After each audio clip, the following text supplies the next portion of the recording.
New Hampshire for 5 minutes. Thank you, Mr. Chairman, and thank you to our witnesses for being here today for this important hearing. We're all back from our districts. I spent 40 days and 40 nights pounding the pavement across New Hampshire, and the issue of reliable, affordable internet access came up pretty much everywhere I went. In conversations with family farmers, and I'm grateful that you're here today to help us dig in on that front. Rural entrepreneurs, small businesses of all kinds, and in New Hampshire, in my district, a lot of the challenge comes from, we see just a situation where we've got weather dependent reliability when it comes to the internet. We had an opportunity through the bipartisan infrastructure bill, which paved the way for my state to really deliver broadband across the board. $191 million that has been put on the table for the state of New Hampshire. Our state, on a bipartisan basis, as we always work, put together a great 5-year plan, and just last month, changes to the BEAD program, which is really the lifeline for my state, to be able to achieve what we all want to see, which is universal broadband access that is reliable and affordable. The BEAD program is critical to that. Ms. Furman, Jackson Furman, I know you have applied for, and the other witnesses, have you all applied for BEAD grants or worked with the program?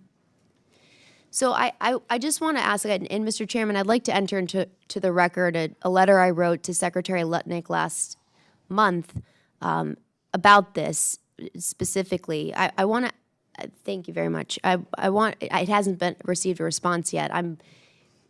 We have an opportunity here with this $191 million in the state of New Hampshire. We've got a great plan that it was already approved.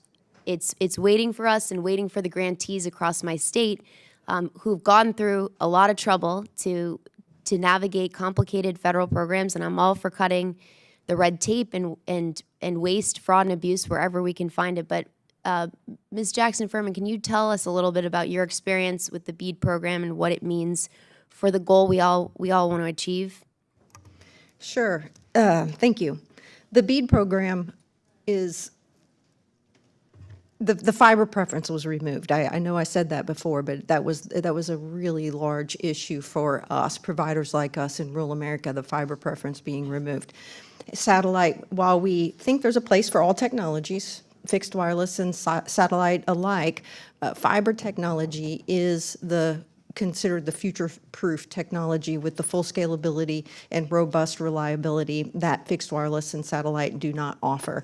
So it makes sense to spend the dollars in a program like BEAD to provide sure connectivity as opposed to taking a gamble on what might be. And so I think that creating a system where not everybody has access to the same technology is unfortunate.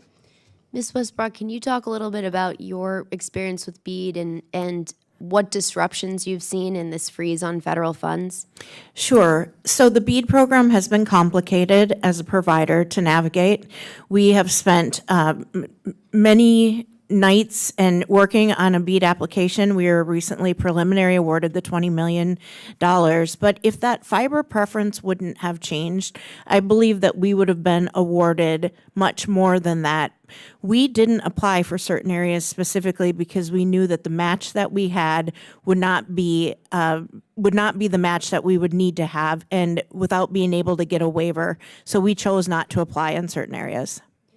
Well, welcome and all of your ideas on how we can make these programs work better. I've got a bipartisan bill with Congressman Weed, the Office of Rural Affairs Enhancement Act. It's an office within this Small Business Administration. I've got 30 seconds left to ask our witnesses just if anyone has thoughts on how the SBA can be a more effective force multiplier and operator in helping to connect rural small businesses with what is theirs, these federal programs and funding streams.